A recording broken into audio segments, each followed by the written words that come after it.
So welcome back. This is episode number 5 of the Just Fact Sports Podcast. And we're coming to you live on Memorial Day. How you living, my boy? Living lavishly, bro. How you feeling? I'm feeling good. Pops fired up the grill yesterday. We eating good, living good. You know what I'm saying? Sir. Yes, sir. So start out this episode, we want to let y'all know we got a big announcement coming up. So make sure y'all tune in to our Twitter at Just Fact Sports and keep up with this announcement because this is major. When I say major, no mishaps, but this is major, real deal. So I guess we're going to start out this episode. This is going to be a real NFL-heavy episode today. So we're going to start out talking about your boy, your franchise quarterback, Dak Prescott, and his contract extension. So what do you think is going on? What's the holdup? He wants too much money, bro. I mean, Dak Prescott is a top 10 quarterback in the NFL. Is he top 5? That's debatable. And the type of money he wants, it shouldn't be debatable whether or not he's top 5. Statistically, he was top 5, but it's just if you ask anybody, some people will have him in their top 5 list, some people won't. And the contract he was offered will automatically make him the number one paid quarterback. But what it make him number 2. They don't want to top Russell Wilson. That's even worse because, So Russell Wilson, he's not better than Russell Wilson. I'm sorry. Yeah, I agree with that. Russell Wilson is getting $35 million, right? Yeah, $35 million a year. On Dak a 4-year, $140. Dak says on that 5th year he wants to get north of $45 million. Yeah, but I think him asking for $45 million in that 5th year is actually really smart. Really. It is. The market will go up. It will go up. Exactly. But it's not going to go up that much, bro. Well, but the thing is, he only wants a 4-year deal, you know what I'm saying? Dallas was trying to push that 5+ year deal, long term. But, he wants that 4-year deal so he can re-enter the free agency market after he turned 30 and, cash in again, with another 4-year deal. And so, you try to tack that 5th year on, it's going to decrease his earnings because then he's going to be entering free agency after he turns 31. And, he's not going to be able to make as much money. You know what I'm saying? Okay. Is he worth as much as Deshaun Watson, who's also looking for a new contract? I think like the thing with a lot of these young quarterbacks is just who gets signed first. You know what I'm saying? Because you think about the 2 other quarterbacks that got drafted in Dak's class, Jared Goff and Carson Wentz. Last offseason, Goff signed for 4 years, $134 million. That puts him at like $33.5 million a year. And Wentz signed for 4 years, $128 million, and that put him at like right around 32. And in my opinion, I think Dak is better than both of these quarterbacks, even though Jared Goff has been to a Super Bowl. So I think, of course, he should be paid more than them. But they set the bar to where it's like Russell Wilson and then Jared Goff. You know what I'm saying? So I think he should be somewhere in that second place of quarterbacks in the NFL just based off timing. But at the same time, I think if the Cowboys want to get this done, they have to give him that 4-year deal because I think that's the only way he accepts, the offer. And it's also important to realize they have until July 15th to get this done. Because if they don't get it done by then, he can't sign an extension until the end of the season. Okay, but still, $45 million. That's smart. I mean, it is smart, but it's like, is he worth? All right, so if Pat Mahomes got $45 million, nobody would question it. Yeah. No. Like if Pat Mahomes got $45 million next offseason, I wouldn't. I mean, it'd just be like, okay, if Dak Prescott gets $45 million in the last year of his contract, what would your thoughts on that be? I mean, you never know what can happen in 5 years. You know what I'm saying? He might take them to a Super Bowl. He might slow out. You know what I'm saying? But I think it's just smart because that way he gets his 45. And, I think it's smart just to force Dallas to give him that 4-year deal. I think that's the only reason why he's asking for that 45. It's just to force Dallas to be like, all right, bro, we're going to give you 4 years instead of 5. Since it's that big a deal, we're going to give you 4 years. Who gets signed first, Dak or Deshaun Watson? I think Dak needs to get signed first because Dak was class of 2016, that 2016 draft class. and Watson was Yeah. 2017. And so with Dak playing on his franchise tag right now, they need to go on and get this deal done, so he doesn't even have to enter free agency, and the price goes up even higher when you enter free agency because there's multiple teams bidding. You know what I'm saying? Okay. If it's me, if I'm Dallas, if I'm Jerry Jones, I'm calling the crackhead up the road in Houston, Bill O'Brien. I'm Yeah. off Dak and my Gallup for Deshaun Watson. That's it. I think he takes it, bro. He's the crackhead. Hey, when you trade the best receiver in the game for peanuts, bro, you're a crackhead. I'm sorry. I wouldn't even say peanuts. He traded him for a bag of. I think he just traded him for the bag. He just traded him for the bag, not even the peanuts. The product damaged. You know what I'm saying? Oh my goodness, bro. Man, I mean, it's whatever, bro. I mean, I'm gonna be happy for Dak regardless of what he gets because he's gonna be top two, and once he signs the new contract. So I mean, he deserves that. Exactly. Probably statistically, but does he deserve $45 million? I think what really hurt Dak in terms of getting this extension done was that last game against the Eagles. You know what I'm saying? The game that determines if you make the playoffs or not. That wasn't his fault, though, bro. I agree. It wasn't his fault, but you're the franchise quarterback. We need you to win a game. I think that just hurt his perception around the league. You know what I'm saying? Well, not around the league, but especially among Cowboys fans and maybe the Cowboys front office. I still think the Cowboys want him to be their franchise quarterback. I just think their perception is still a little skewed. You know what I'm saying? Like, they got to make sure they can go in 110% on this guy. Because I think if he wins that game, I think this contract extension would have been over with. You know what I'm saying? Yeah, I think so too. I agree. But also, if he wins the Super Bowl last year, I would hand him the $45 million contract right there on the podium. Big facts. You deserve it. But I mean, it's one of them things. We'll see how it goes. Yeah, exactly. I think that's the biggest thing. We just got to wait and see, especially thinking about, that July 15th deadline. We just got to wait and see how everything works out. So, going on from Dak Prescott, another name that's in the news, seems like he always in the news, Antonio Brown. And now he in the news this week because the Seahawks quarterback Russell Wilson came out and said, we'd love to have him in Seattle. Of course, Russell Wilson can't go out and sign him, but the fact that there's buzz for AB around the league is pretty significant. So I think it's important to talk about some of the trouble AB has got in that could potentially hamper his return to the league because he could possibly face league punishments. You know what I'm saying? Yeah. And so you got to think about first the September allegations that led to his Patriots release, the sexual assault and rape allegations from his trainer, Brittany Taylor. And then he also had the battery charges in January against a moving truck driver. And so he could face league discipline for both of these occasions, and he could potentially miss the whole 2020 season. But with that said and established, do you think AB gets back into the league, and if so, with who? I think Antonio Brown does get back in the league. I think he does get back in the league. And I'm going to say that for the fact of his talent. Like, some people, they be like, oh, your talent should outweigh your character and all that. It's like, yeah. I think he's learned his lesson because, honestly, I haven't even heard anything about him negative. Anything negative about him in the past, almost about 6 months maybe. So, I mean, he's staying out the way. He's just working out, doing what he does. I mean, how old is he now? Like 34? I mean, he's like mid-30s. Yeah, he's getting up there. I think he just wants to get another ring, get another Super Bowl. Just want to play football. Exactly. And like you said, but I think the talent is undeniable. The guy had 6 straight years of 1,200+ yards. And that's ridiculous. You know what I'm saying? And he's 4-time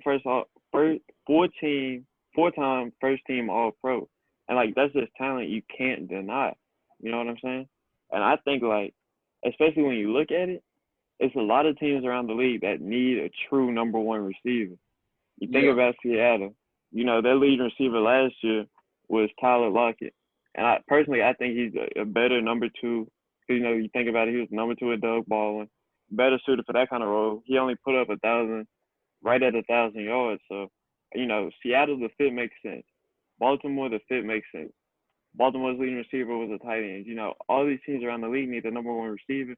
And you have a guy who's sitting here who's arguably been the best receiver in the NFL the past 6 seasons, even including the season he missed. But it's one of those things. Can your team afford to not have a roster spot for a whole season? Yeah. And that's a whole player missing. Exactly. Like I said, that's a big thing to consider when talking about Antonio Brown's return to the league. Like, you sign a guy to the roster, and then that's when the NFL decides if they need to punish him or not. You know what I'm saying? Because now he would be back in the league. And so I think it's a risk, but I think it's a risk worth taking. You know what I'm saying? Especially you go. I was about to say, especially in Seattle, they rolled the dice on Josh Gordon last year. Why not roll the dice on AB this year? You know what I'm saying? Yeah. All right. So name some teams you think that could use Antonio Brown, realistically, that could use him. Yeah. I'm going to start out Seattle. I think Seattle really needs him. I think they are in dire need of a real perimeter threat. I would also go Baltimore.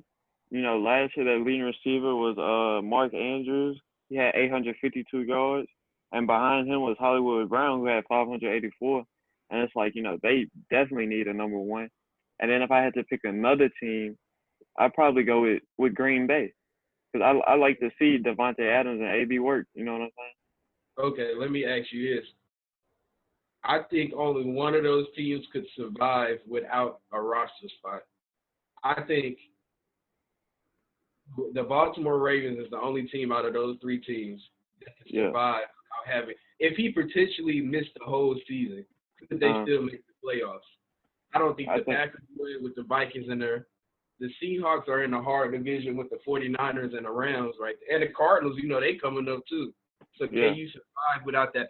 I mean, the NFL needs to just go ahead and punish this man, and at least let other teams know what his punishment will be, because that's kind of trifling, because it's like you're punishing not only Antonio Brown, but you're punishing other teams for just trying to get him.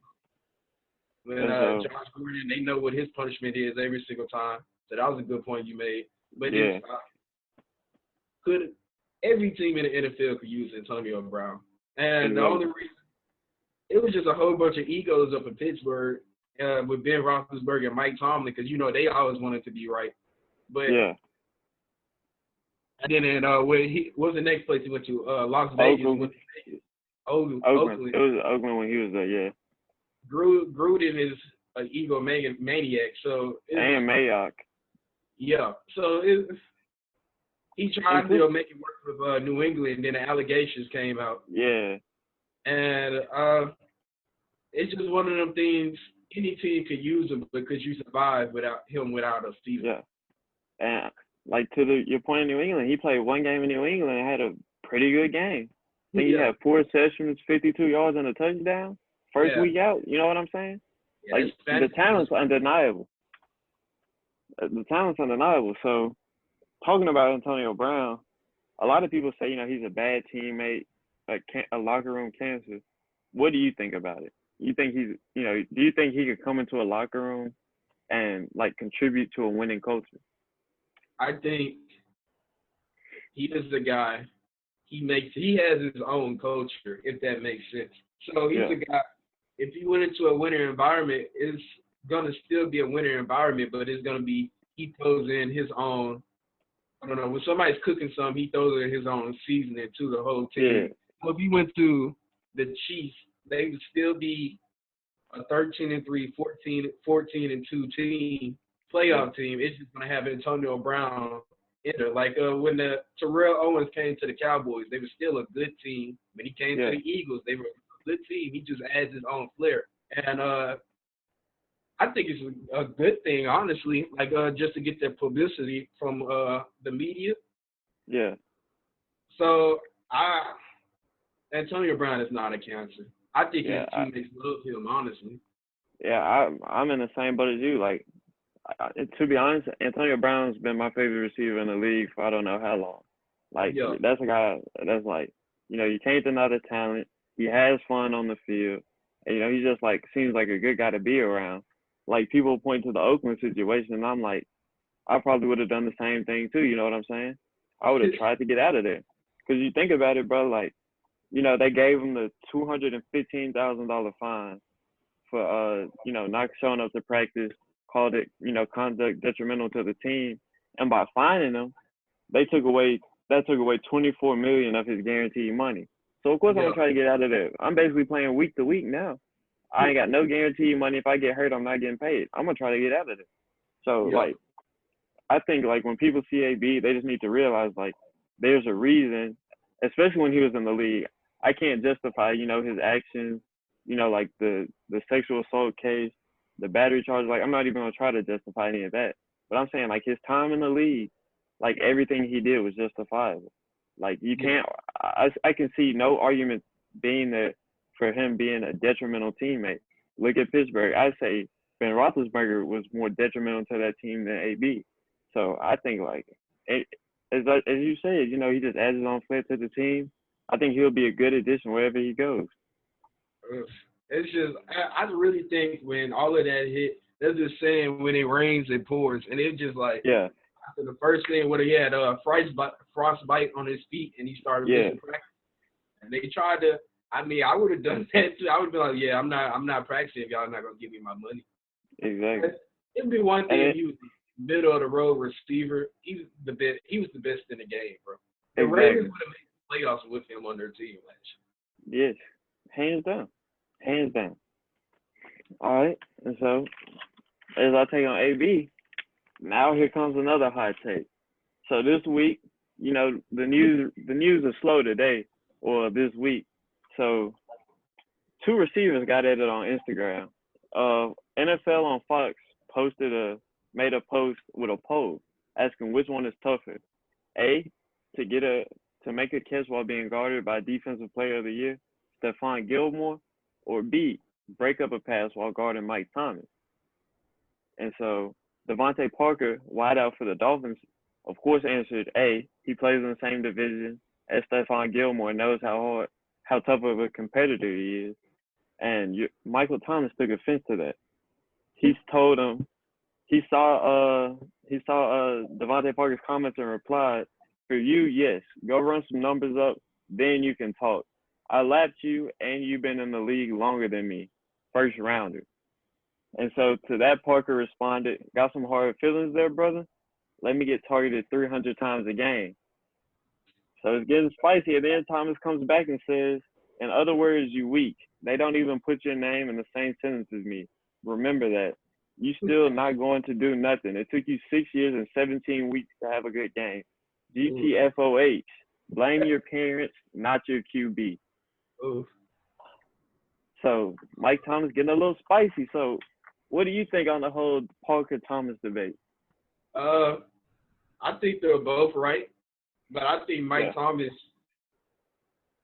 is the truth. Mike Thomas is top 3 in the league, and I think he's leaps and bounds ahead of Devante Parker. Devante Parker is a great number 1 receiver. Yeah. Mike Thomas is an elite number 1 receiver. There's a difference, man. And Mike Thomas, the targets thing, if you open, then what can you say about that? His nickname, his tag name, his Instagram name is Can't Guard Mike. So if you can't be guarded, why not throw the ball to him? He's open. Yeah, but when you lead the league in receptions in targets by a lot, it's of course you're gonna have the most receptions, the most yards. So to me, the most wins, add that in there. Okay, cool. But anyway, my thing is I just don't see Mike Thomas in my top 3. That's the big thing. Mike Thomas is not in my top 3 because it's just a lot of stuff he does that's just like, you just gotta take it as a whole. You know what I'm saying? First of all, you gotta realize he's playing with one of the greatest quarterbacks of all time. Not only one of the greatest, but one of the most accurate quarterbacks of all time. So of course, his catch percentage is gonna be up there. All of that. He doesn't have to create a whole lot of separation because Drew Brees is gonna put that ball on the money. You know what I'm saying? My man's completed 74% of his passes last year. that's ridiculous. You know what I'm saying? And so, like, I just think Mike Thomas, he's a winner, especially against zone coverages, especially against like soft man where he can run those little slants, get his little catches up, run those little quick outs, get his catch. You know what I'm saying? Like things like that. I don't like.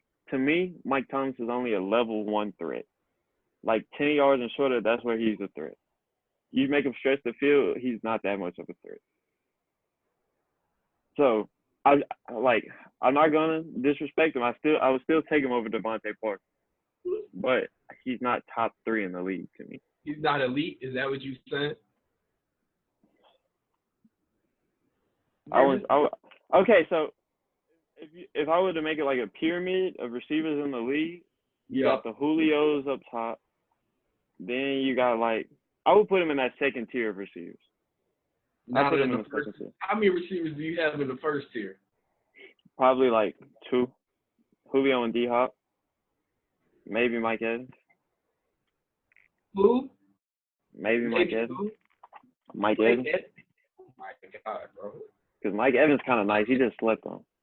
Bro, he is nice, but Mike Thomas over Mike Evans. You can believe that. I'm just saying. It's a fact, bro. It's a fact. Bro, it's a fact. It's Mike not Evans a fact. is the best receiver on his team. What are you talking about, bro? Godwin over Mike Evans, bro. I mean, sure, Godwin had more yards, but let's talk about Mike it. Evans makes things go. Oh my goodness. Mike Evans opens it up for Chris Godwin if we being honest. Shut up. Stop. Chris Godwin cannot be guarded. What? Mike Evans can't be guarded. Chris Godwin cannot be guarded. He's the top 5 receiver in the league. Chris Godwin. So hold on. Tell me how you gonna guard a 6'5" receiver with long arms. Tell me. Hit his knee. That's not gonna stop him from catching the ball. Yeah, it's gonna stop him from running. Okay, that's also a flag. So if that's your only way to stop Mike Evans, he's obviously an elite receiver in the league. All right, Chris, how you gonna start Chris Godwin? You can't. I mean, Chris Godwin is top 5 in the league. Going back to the Mike Thomas thing, saying he gets too many targets. That Devante Parker complaining about him getting too many targets. It's like Rudy Gay talk about LeBron shoot too many shots, bro. It's just like, I mean, y'all on 2 different strategies, bro. But my thing, I mean, I love the fact that you took it to basketball, even though you're not a hooper. But anyway, I'm more hooping than you, bro. That's a fact. All right, bro. Yeah, all right. I ain't gonna even say nothing because you're gonna bring up the whole intramural game from last year, and I don't even want to deal with that right now. But anyway, Mike Thomas, he just I just can't get behind him because especially situations like this, you getting mad over somebody, you getting defensive because somebody picked Stephon Gilmore over you, come on, man. It's not that serious. He's you expect that from receivers. They cry.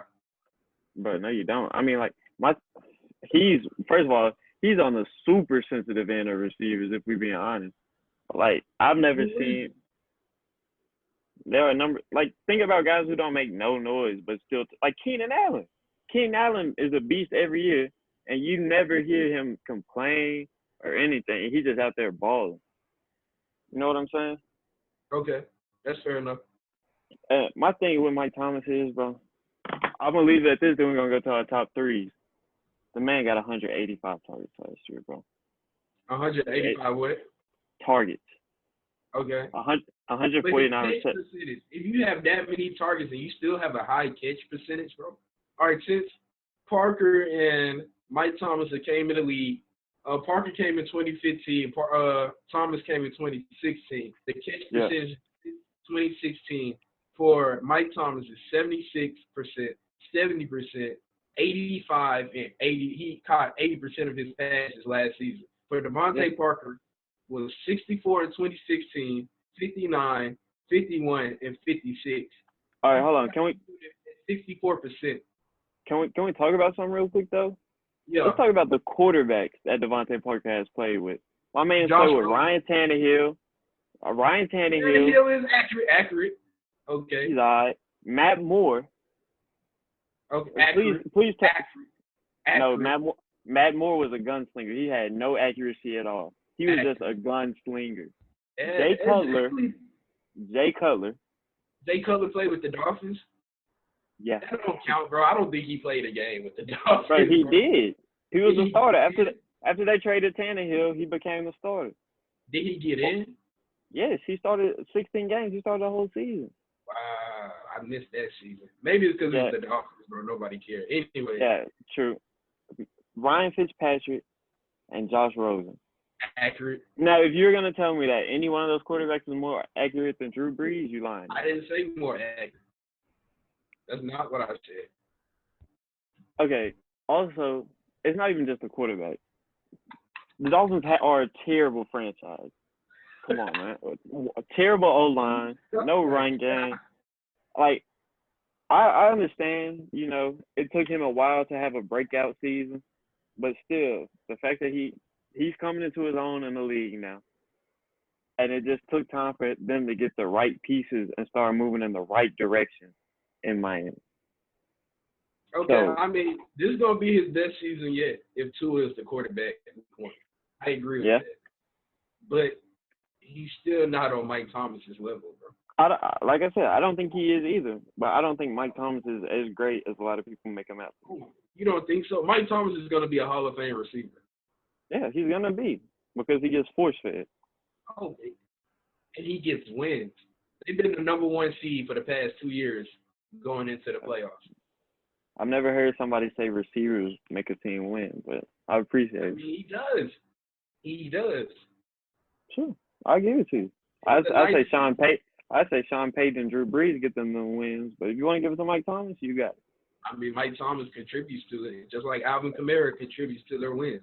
All right, say this. I just was trying to make sure you weren't giving, you know, saying it's Michael Thomas and the Saints. Okay. You know what I'm saying? So 2 years ago when they lost to the Rams, their best players, besides the quarterback position, were the two running backs, Mark Ingram, Kamara, and then Mike Thomas, correct? Yeah. You're right. I was like the defense had a pretty good game that game too.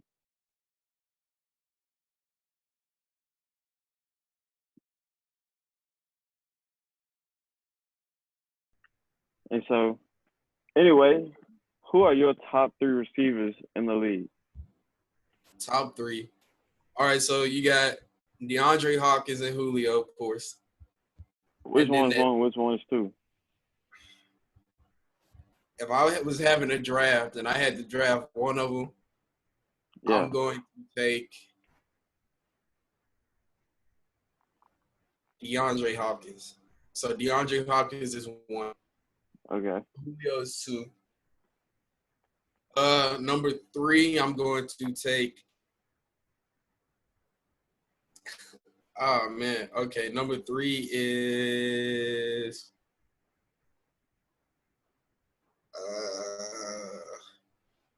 I'm gonna Mike Thomas. I said Mike Thomas was top three. Why am I tripping? Mike Thomas. Yeah, that's what I was gonna say. I was like, Mike Thomas not in your top three because he's definitely not in mine either. Not in mine either. Okay, you can say it over and over again. Don't make him a better player. But anyway, I got a couple of problems with your list. I'm gonna be honest. First of all, there's no way in hell D-Hop is better than Julio. Julio's the best receiver in the game, hands down. Size, speed, route running ability. It should be can't guard Julio, not can't guard Mike. We taking that nickname away. Okay, he doesn't. He doesn't. Neither does Julio. Julio.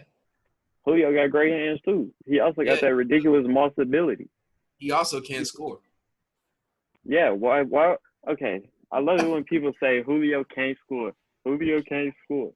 Here's the thing. You get into the red zone, Julio getting double, triple team, help over the top. D-Hop is too. Don't get that face. Don't act like he not. I seen the man tear another man's ACL without touching him.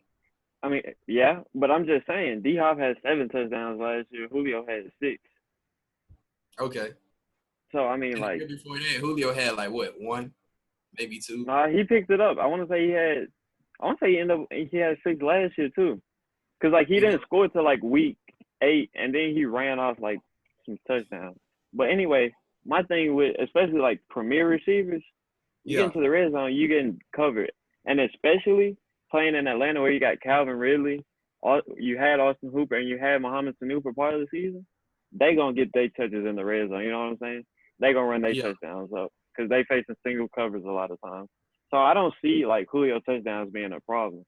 But I like I said, Julio, the best receiver in the game, 99 receptions, almost 1,400 yards, 14.1 yards per reception. You really can't stop Julio. There's no way. No way. And okay, I just so who's number 2 then? D-Hop. D-Hop my 2. You think it's not close? Not really. I don't really think it is. Because I love D-Hop. Like, D-Hop got everything in his bag. I just think Julio run better routes than D-Hop, and he got better maul stability and, like, yak than D-Hop does. You think so? I know so. I think it's flip a coin. That's why it's so easy to say they won too. I think it's just flip a coin. I mean, I think, like, you just look at the way each of them play. You know, Julio getting involved in the screen game, a lot of the short, like, crossing route type stuff to where you can get it and get gone. Like, D-Hop really – D-Hop does that too. Not as much. Like, not like Julio. I wouldn't say D-Hop really gets involved in the screen game like Julio. Especially, like, you know, the receiver screens from the outside, like the jailbreak screen. But, like, D-Hop, still, he wins the routes at every level. And he's gotten better at his yak, but he's not as explosive as Julio once he gets the ball in his hand. Yeah. So, I still, like, that's my main reason for putting Julio over D-Hop. And then, you know, D-Hop got the contested catch ability, but I think Julio got more maul ability, you know what I'm saying? To just go up and take the ball from somebody. Okay. And then number 3, better than Mike Thomas, give me Tyreek Hill. As a better receiver or better player? Better receiver. No. Anything. Yes. No. Bro, I'm going to tell you why. No. Tyreek can win routes at every level of the field. Short crossing routes, screen game, dig routes, crossing routes in the intermediate level, and he can win the go balls, the deep post, all of that. Okay. He's a legitimate threat to score the ball whenever he's on the field. Okay. Even though he had his regular season cut short this season, he only played 12 games. He still put up 860 yards on 14.8 yards per reception. So once you get that ball in that man's hands, he's a threat to take off or score the ball, and he had 7 touchdowns last season. I'm gonna take your point is invalid based off the strength of what that sassy dude that used to be up in Jacksonville, but now he plays for the Rams, Jalen Ramsey. And what he did to Tyreek Hill. He didn't do anything. Tyreek Hill didn't do anything. He locked that man down. He did not lock him down. Yes, he did. He was the best corner in the game. And Tyreek Hill. Okay. I want to say Tyreek still had a touchdown that game. I want to say Tyreek still scored that game. Tyreek Hill is not better than Mike Thomas. But yes, he is. Like, not a better receiver. Not a better receiver. Let me ask you a question. Who's the best corner Mike Thomas has played? The best corner Mike Thomas has played. He's played all of them. What do you mean? He hasn't seen Stephon Gilmore. He hasn't seen Stephon Gilmore. As a Cowboys fan, I remember watching. He hasn't seen Tre'Davious White. Are you sure? Or are you just guessing? I'm sure. The Saints haven't played the Bills. Okay, so, but the thing is, everybody he has played, he's produced. That's why you can't guard Mike. All right, so I remember watching the game. As a Cowboys fan, I remember watching the game. They played the Saints. And, they were saying who's going to have a better game. Amari Cooper, he was coming off like, a big Thanksgiving game. It's like, who's going to have a better game, Amari Cooper or Mike Thomas? Mike Thomas did his thing. Amari Cooper got locked down. And I'm a Cowboys, so that hurt. So seeing Amari Cooper get paid what he deserved, Mike Thomas is top 3, bro. I mean, because every game he's going to do what he's supposed to do. And that's what you expect from one receiver. My thing is, first of all, Dallas's whole offense last year just looked like it was stuck in mud. Like, y'all, like, especially – I'm saying, like, especially, like, in big games, y'all just couldn't produce, like, Y'all couldn't keep up. You know what I'm saying? No, it's because our defense was sorry. Y'all offense was pretty. It was just bland, bro. Hand the ball off to Zeke, try to throw some curls to Amari Cooper. It was just bland. But my thing is, like, now we talking just Tyreek versus Mike Thomas for that number 3 spot in the league. I just think, like I said, bro, Mike Thomas is only a threat at one level of the field, maybe 2. He might be a threat in that intermediate level, but is he really? I don't think so. Because intermediate level, I'm talking about 12 to 15 yards down the field. Tyreek, he's a threat all over the field. So my thing is, like, Tyreek, he's got the route run. Like, he's improved vastly as a route run. Like, ridiculously. Like, and we saw that in the Super Bowl. He went man-to-man against Richard Sherman and was eating him alive. He had, Mike Thomas wouldn't do the same thing. I'm not going to lie. Like, this is what I want to see. In all honesty, this is what I want to see. This is how I'm gonna know if Mike Thomas is really like that or not. I want to see him go against Stephon Gilmore, because I think like that's perfect matchup. You know, Stephon likes the bigger, more physical receivers. Mike Thomas, he's not fast. He's not gonna burn nobody. So I think like that's perfect wide receiver DB matchup to see. Mike Thomas, are you really like that? Because Devante Parker. Mike Thomas is clearly like that. He's clearly like that. Against who, though? Against everybody in the league he's gone against. That's the thing. Don't be mad because he hasn't faced somebody. Be happy that he kicked everybody else's ass. That's the thing. That's what you need to be. He ain't even seen Marcus Peters. Bro, it don't matter. He hasn't seen Mike Thomas. That's what you need to see. They haven't seen Mike Thomas. That's why they think they can talk all this smack. They haven't seen Mike Thomas. Mike Thomas hooping in Jordans. Okay. Put some respect on this man. Hold on. Put some respect on this man's name. We're not finna elevate his name just because he go out there in them same pair of 11s every game. First of all, if you think about it, Jordan Asley's not even. Been 11s? No, because Jordan Cleats are trash. Because you're not Mike Thomas. That's the thing. I don't want to be Mike Thomas. Bro, Jordan Asley's aren't even that good. Mike Conley is Jordan Asley, and I love Mike Conley, but he's not one of the best in the game. He was top 10 with the Grizzlies. He was top 10 with the Grizzlies. He wasn't even. But that's another. Anyway, I know. That's all I'm saying. But like, you acting like just because the man wears some Jordans, he cold. Plenty of Jordan athletes that's pretty garbage. Michael Gilchrist a Jordan athlete, man. Okay. Come on. So, but Mike Thomas is a Jordan athlete. Okay. I don't care. He's not top 3 receivers in the league. You get force-fed, you gonna put up crazy numbers. It's bound to happen. You get him the ball, I don't know how many times a game, but you get 100. In the draft, you would draft Tyreek Hill before Mike Thomas? Yeah. Most hands down. There's a reason why Mike Thomas didn't go off the board to the second round in 2016. Because they were leaders. Because what? They were haters. All right. You can't call everybody in the league a hater. Mike Thomas deserves some hate. Yeah, a lot of people in the league are haters, bro. Bro, Mike Thomas deserves some hate. Bro. He's too cocky to not be in the elite group of receivers. Bro, he is elite. But I'm gonna make a Twitter poll right now. Is Mike Thomas elite? No, bro. Just be like, the poll should just be put 4 receivers on there. You got to pick one. Mike Thomas got to be one of the 4. Julio, D-Hop, Tyreek, or Mike Thomas. You need one receiver. No. You want to know who I'm gonna do? I'm gonna do Mike Thomas, Tyreek Hill. I'm just gonna do those 2. Who would you draft first? Mike Thomas and Tyreek Hill. And them other 2, they're clearly the top 2. Yeah. So who would you rather have, Tyreek Hill or Mike Thomas? I'm still gonna stick with Tyreek.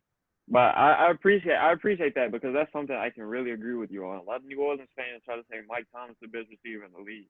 And I'm like, no, not even close. Not even close. I mean, because Devante Adams it's a lot of receivers you can make the argument for, bro. That's what I was gonna say. Like, Mike Thomas is not in my top 3, but I think he gets in top 7. Top 7, I'll put him in. Somewhere in there. Yeah. Like, I'd be comfortable putting him in my top 7, but not in my top 3. And maybe not even in my top 5. Stop it. You sound ridiculous now. I You just, said bro, maybe. look, do you want ratings? Is that what you want, bro? You want ratings? No, That's what you're saying that. I'm just not a fan of Mike Thomas. I'm be honest. I'm not a fan. I'm not a fan. I don't like the way he played the game. Give me AB. Free AB. That's how I'm gonna end it. Free AB, Okay, man. I mean, if AB was still in the league, he would be top 3. Oh, hands down. And Like so we wouldn't even then, be talking about Mike Thomas. If yeah, is that, hold on, if Sean Payton and the Saints signed AB last season, what? Mike Thomas would be a scrub. He'd be a scrub. He'd be a number 2 receiver. stop it. See, now you running out, bro. I'm just saying, bro. His Free stats AB. would probably be just as good.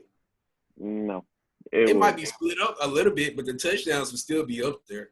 because AB would be like this. Call God. The Oh, touchdowns for God. Mike Thomas would still be there. Maybe the yards and the targets would go down a little bit, but the touchdowns would still be there. Come on.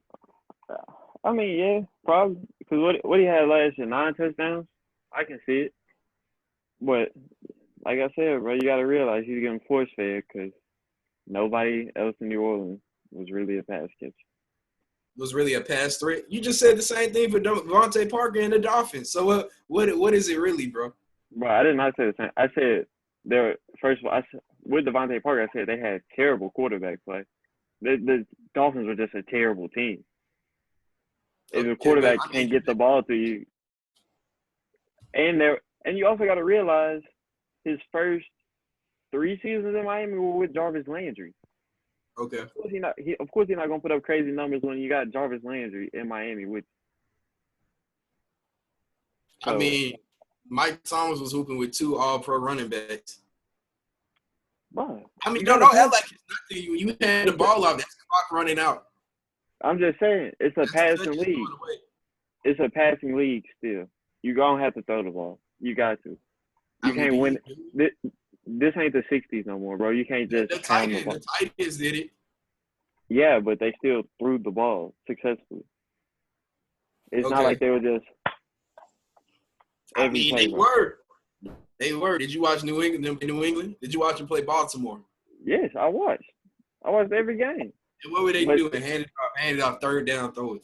Hand it off, third down, throw it. What, Tannehill threw 14, 16 passes in the against Baltimore? Exactly. That's not a passing league. A passing league is 20, 25 plus. That's average. I'm sure if we look it up, the average passing attempts per game in the NFL is probably in the 30s. 30 is a little high. I'd probably say like 20 to 25 range. That's average. It's definitely in the 30s. You know, who else is a running team in the league? The Ravens. I'd say the Ravens are a big run. Ravens, Titans. That's 2 Vikings. teams. I'd say Vikings. Heavy run. Maybe. Probably. I might go with I'd probably go with the Giants too. And that might be about it. A lot, bro. So that no. Well, yeah, that's true. That's true. I'd say that's probably. And maybe the 49ers. Yeah, that's what I was going to say, the 49ers. So that's what, like, let's just say 5 teams in general that throw it probably in the teens. The rest of them are in the 20s and 30s, bro. It's going to be in the high 20s, low 30s. I put the Patriots in that group, too. I put the Patriots as a heavy run team. As we do this, I'm going to look it up, see if I can find it. All right. But so I guess we're going to move on now. We're going to talk about the AFC West a little bit, the Wild Wild West in the NFL. And so we're going to preview this one for y'all. And we're going to start out with the now Las Vegas Raiders. And so last year, Gruden's second year with the Raiders, they go 7-9. They had the whole AB situation, a whole lot of drama going on. They had hard knocks there. And then you also get Vontaze Burfict being suspended indefinitely by the league for his hit on Colts tight end Jack Doyle. But looking forward to this season, this is going to be their first in Vegas. They're moving on with Derek Carr. They still got him on the roster. He had a pretty good year last year, completing 70% of his passes, 4,000 yards, 21 touchdowns, about 100 QBR. And so this team is obviously on the uptick in terms of, becoming a good football team. Because, like I said, this is Gruden's third season. He went 4-12 his first year, 7-9 this year. he's getting his guys in the building and they're building something. So what do you think about the Raiders this upcoming season? The Raiders, I liked what they did in the draft, improving their offense. They're still a little bit weak on defense, but they're also getting some players back from injury, which will help them out a lot. I'm gonna go with 8-8 for the Las Vegas Raiders. Yeah, because I like Derek Carr still. I like Josh Jacobs, the leading rookie rusher last season. yeah. They also got Lynn Bowden Jr., who was a baller at Kentucky. Anywhere on the field. And then receiving threats, we just talked about rushing threats, receiving threats. They got Henry Ruggs coming in, speed demon.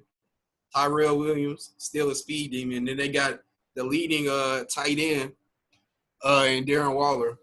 Oh, yeah. He's a top 3 tight end in the AFC. Yeah, hands down. And so I got him going 8-8. Yeah, I got him going 8-8 too. And also pointing to a lot of things you pointed to, especially like some question marks on defense, like especially like in the secondary and the linebacker unit. So like I see what they're trying to do. They revamped the whole linebacker unit. Went inside Nick Kwiatkowski from Chicago, picked up Corey Littleton from the Rams, and then they go and get Tanner Muse from Clemson. If you all know who Tanner Muse is, just look up the national championship game where he got bopped by Justin Jefferson, because that was ridiculous. And so, anyway, like you said, like I see a lot of question marks, on that defensive side of the ball. But I think like they're most definitely on the upswing in terms of being a football team. And so, one big sign they had this offseason was Marcus Mariota. And so, there have been some rumblings about, John Gruden not being a fan of Derek Carr. So do you think Derek Carr starts all 16 games this season? I think he starts all 16 if he's healthy. Because if he's healthy, they'll still win some games. You know what I'm saying? If he's healthy, they're not going to be going 3-13, 4-12, 5-11. They'll go, they'll be average at the very worst. And is that towards the end of the season, being average, you can still have a chance to make the playoffs, at 9-7, 10-6. It'll come down to the last few games. You never know. So I think he'll start all 16 if healthy. Yeah. And one thing that Derek Carr, he's been healthy pretty much his whole career. And, he signed that big extension in 2017. So he signed through 2022. Yeah. And so, these next upcoming 3 seasons are going to be big for him in terms of, playing into that next deal. So hopefully, everything works out for him. Yeah. And so moving on, we're going to talk about the Denver Broncos. And last year, Broncos also went 7-9. First year with Vic Fangio as the head coach. And they started out the season 0-4, finished 7-5. And it's also key to note, Drew Lock started the last 5 games over Joe Flacco, went 4-1. Completed 65% of his passes, 1,000 yards, 7 touchdowns, 3 interceptions. But he only averaged 6.5 yards per attempt. And they've also had a lot of changes, especially along the offensive front. And they've lost a few key pieces on defense. And so, they lost guys like Chris Harris, they're starting one of the starting corners, Derek Wolfe, who was a big edge rusher for them. And they also lost DB Will Parks, who was big in their nickel coverages. But they've added a lot of talent on both sides of the ball. I'm talking about they beef up the O-line with Graham Glasgow from Detroit, add running back Melvin Gordon, trade for A.J. Bouye, I think he's one of the top corners in the league. Also add D lineman Jarrell Casey from Tennessee, and have a good draft in terms of acquiring more offensive talent with 2 receivers, Jerry Jeudy and KJ Hamlin, and the center, Cushenberry from LSU. So what's your outlook on the Broncos season, the Broncos this upcoming season? I was expecting the Broncos, average. And I started looking at their schedule. Yeah. And the schedule, in my eyes, looks pretty weak. And with the defense they have, the Broncos defense is always going to be nice. Yeah. And then they added pieces. I'm really liking Melvin Gordon. Great running back. They got 2 top 20 receivers in Cortland Sutton and Jerry Jeudy. I'm gonna go 12-4. I mean, 12-4 seems like what the Broncos, but just looking at their Yeah. schedule, bro, it's a sexy schedule. And I just, I mean, bro, it's just one of those schedules. I wish my team was playing this schedule. And the 4 games I had them losing was they're split with all 3 teams in AFC West. So the other teams, the Raiders, the Chargers, and the Chiefs. And then I had them losing to the Bills. And that's 4 losses. I mean, it might be 11-5, 10-6, but just watching it and doing pick'ems, I would say 12-4. Because I'm a big fan of this team, and John Elway, he knows how to win, and he set them up to succeed. Does he really? I said, does John Elway really know how to win? Yeah, he knows how to win. What you mean? I'm just saying they haven't won a playoff game since Tebow. All right, throw that out there. That doesn't matter. It does. He's been building. Paxton Lynch, Brock Osweiler, Trevor Siemian. He finally got him one. He finally got him one. Yeah, well, he got him one. He got him one, but I still see them going 9-7. I see them going 9-7. A 2-win improvement from last year, and a lot of it just stems on. I just don't know if I trust Drew Lock yet. Like Drew Lock, he comes in, he brings some juice to the team. Turns the team up. You see the video of him dancing to DZ on the sideline. You know what I'm saying? He brings that juice to the team. But as a quarterback, I just don't know if I'm 100% in on Drew Lock. You think about the offense he played in Missouri, not a pro-style offense at all. Very air raid, push the ball deep down the field, take big shots. And then you see him come to the league, and over his 5 starts, he's only averaging 6.5 yards per attempt. And that's, you saw a lot of inaccurate throws from him, a lot of things, wrong with his mechanics. And so the pieces they added in the draft, I just don't know how well they're going to fit playing with Drew Lock. You had Jerry Jeudy and KJ Hamler, 2 guys who are, more speedy slot-type guys running those short to intermediate routes. I just have to see Drew Lock be accurate in these areas to be able to get them the ball for them to have the seasons, that they can potentially have. So and you don't see him being accurate? I haven't seen it yet. So I just don't have trust in them yet. I just want to see them do it before I just put, say they're going to win 12 games next year. Who was the second best receiver last year? Do you know? Deshaun Hamilton. Okay. I mean, he's solid. Yeah, he was solid, but he's not Jerry Jeudy. You know what I'm saying? So it's just the weapons he had, were they really was he set up to really just be hooping like that? I mean, I think they had a solid group of weapons. They had Philip Lindsay. You got Philip Lindsay, Corey Sutton. You got he was a rookie, but I think he had a pretty productive season. Noah Fant, Deshaun Hamilton, and the receiving core wasn't all of that, even though you had an emerging star in Cortland Sutton. But I think he had enough of a support group to be all right. He went 4-1. Yeah, so, I salute him for that. Better. Yeah, they got better. Yeah, they most definitely got better with Drew Lock starting over Joe Flacco. But I just think that he's still growing. He's still a young boy. This is just his second season in the league. I think by year 3-4, we'll be taking Drew Lock seriously. But I think he's just not ready for that 12 win jump right now.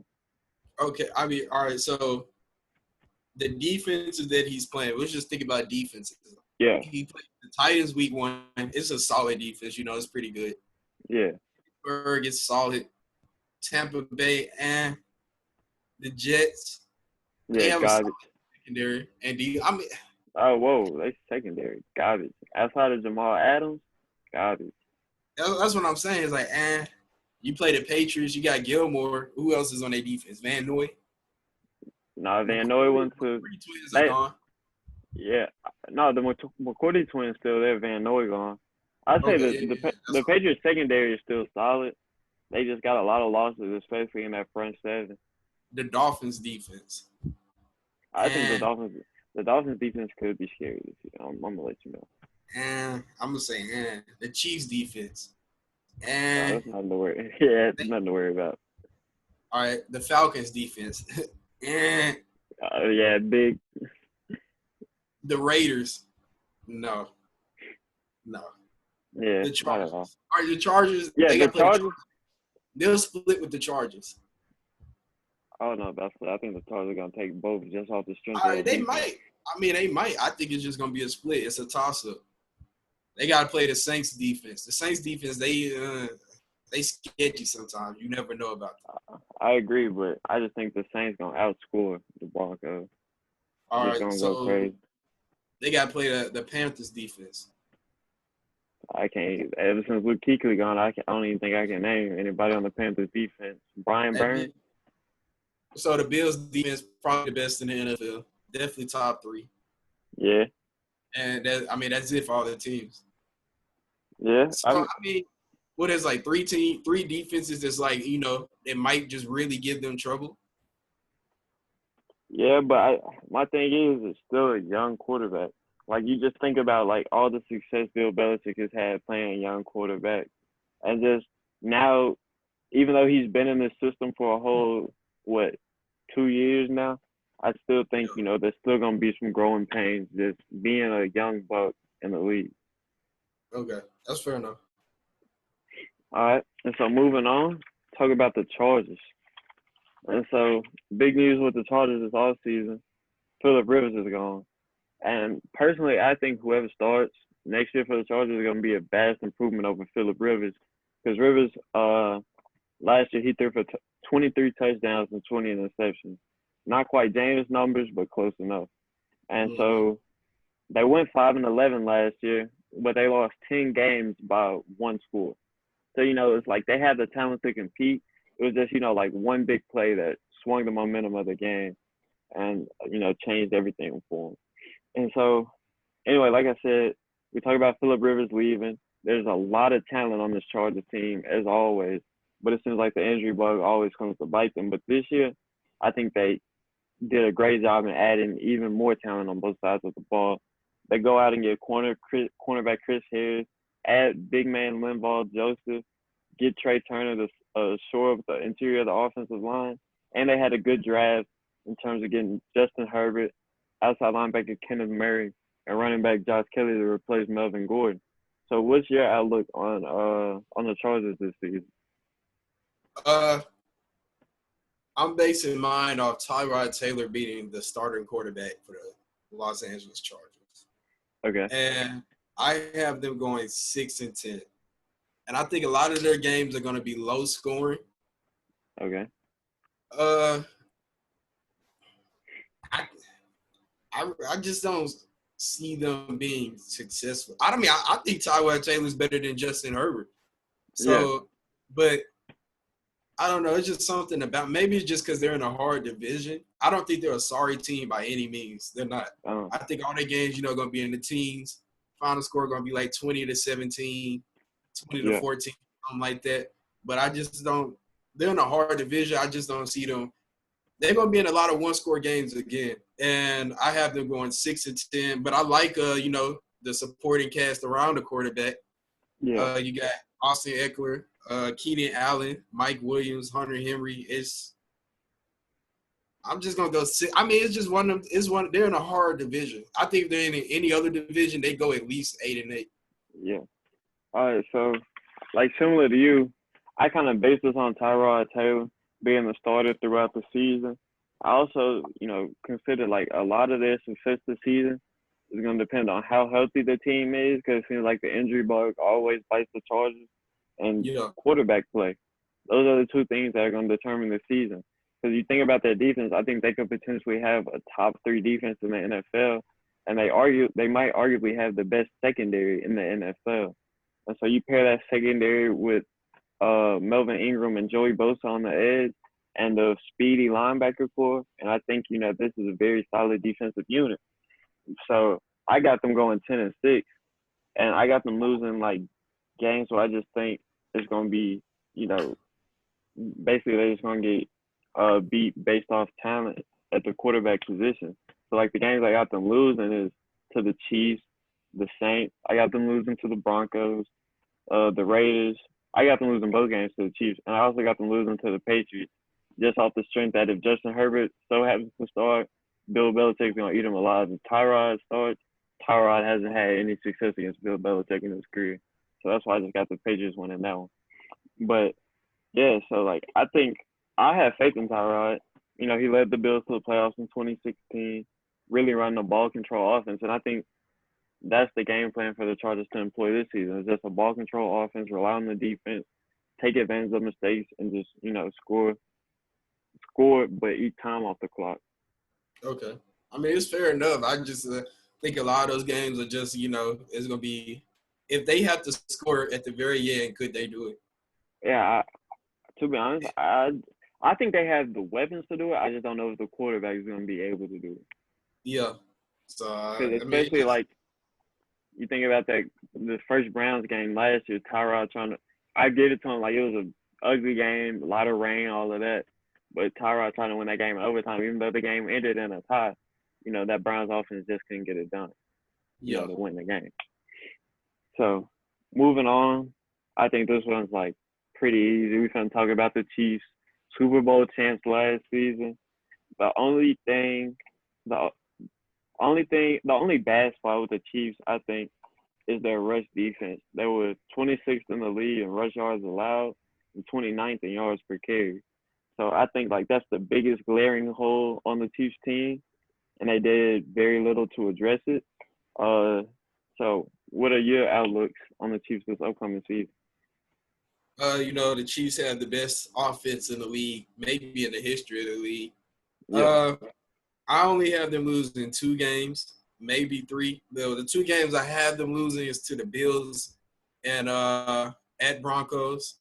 But I also had maybe a toss-up against the Saints. They might lose that. They might win or lose. But I have them going 14-2. I got them going pretty much the same. I got them going 13-3. Crazy, we picked the same games. I got them losing to the Saints, losing at the Broncos, and losing at the Ravens. I got them losing at the Ravens just because the strength of the Ravens' run game this season is going to be ridiculous. Like, I don't think, especially going against the Chiefs, like, the Chiefs are going to be able to put their points up, but the Ravens just going to eat that clock and just, wear them down. So I got the Ravens taking that one. But anyway, the big thing with the Chiefs is they took their offense, and I think they made it better this offseason by adding Clyde Edwards-Helaire.